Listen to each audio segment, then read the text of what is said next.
Here we've got the Mazak VTC-41. Turn the breaker on.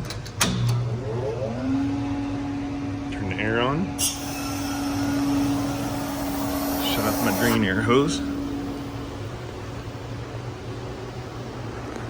And on the computer screen, you can see that when I push on, it goes through the boot up process.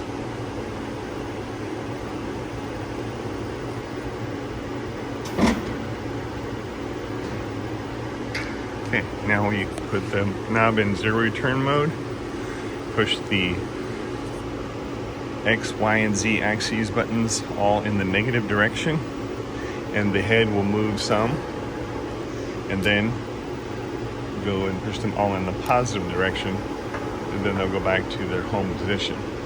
Once they get so far, they move on their own, and then each one will light up sequentially. Not sequentially. Each one will light up when they get to their home position.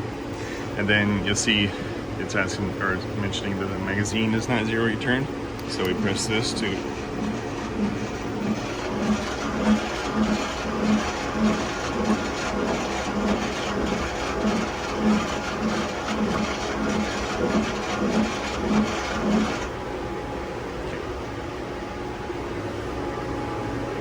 tool number one is marked with that aluminum washer.